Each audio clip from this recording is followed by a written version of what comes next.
किसी के आगे झुकना नहीं है, मुझे आगे लड़ना है, संघर्ष करना है। गरीबी जो होती है वह जन्म के समय होती है, लेकिन कर्तव्य से इंसान अमीर हो जाता है और कर्तव्य से ही इंसान को शक्ति मिलती है, प्रेरणा मिलती है। और कर्तव्यशील इंसान का इस समाज में सभी लोग साथ देने के लिए तैयार हैं। वो किसी भी वर्ग, किसी भी समुदाय, किसी भी समाज का हो, उससे कोई लेना देना नहीं होता है।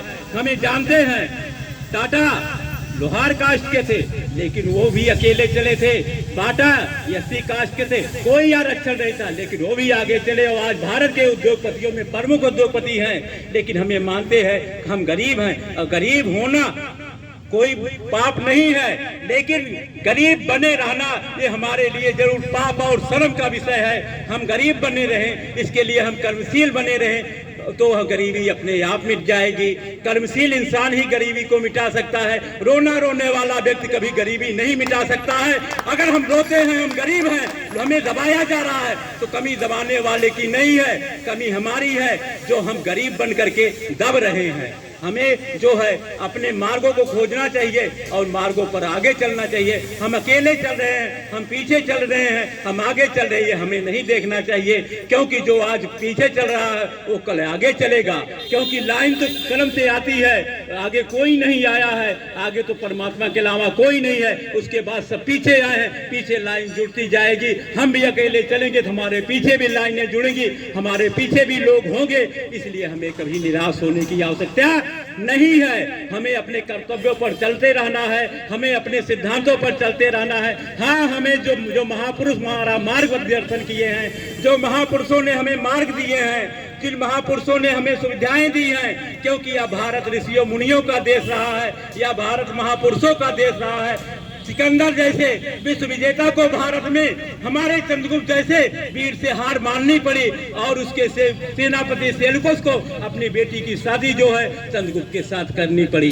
तो ये नहीं है, हम ऐसे ऋषि मुनियों के संतान हैं जो इस देश में क्या अकेले चल करके पूरे विश्व को उन्होंने झुकाया था। स्वामी विवेकानंद अमेरिका में भाषण देने गए थे, अमेरिका वालों ने कहा ये जो है सांप वाले देश के जो है नागरिक हैं, ये क्या बोलेंगे। उनको जो है अमेरिका के महामंच पर कोई भी सम्मान नहीं दिया गया।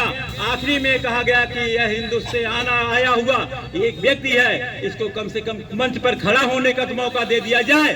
लेकिन जैसे उन्होंने माय डियर अंकल और माय मदर फादर अमेरिकन कहे, तुरंत जो है अमेरिका का समय उनके लिए 1.5 घंटा बढ़ा दिया गया।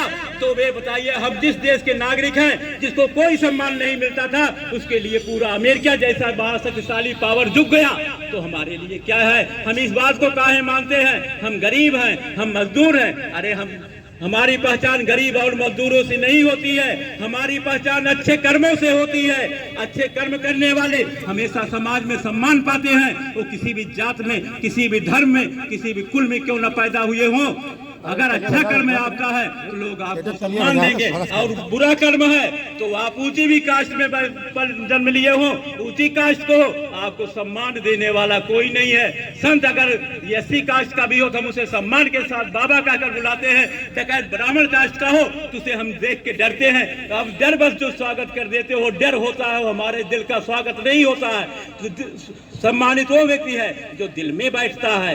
तो अगर हमारे अच्छे कर्म हैं तो हमें जो है अच्छे कर्मों के साथ जो है अपना काम करना चाहिए। और हमारे महापुरुषों ने इसीलिए अच्छे कर्मों की व्याख्या की है। अच्छे कर्म करो, आगे बढ़ो, संसार तुम्हारे पीछे है, संसार तुम्हारा स्वागत करेगी और तुम्हें जीवन भर याद करेगी। जैसे आज हम धरती पर आने वाले हरिश्चंद्र से लेकर के महात्मा गांधी तक के महापुरुषों को याद करते हैं, नमन करते हैं। उनका नाम जानते हैं या नहीं जानते हैं, फिर भी नमन करते हैं, सम्मान करते हैं। इन्हीं के साथ साथ हम ये कहेंगे, जय भारत, जय मजदूर संघ।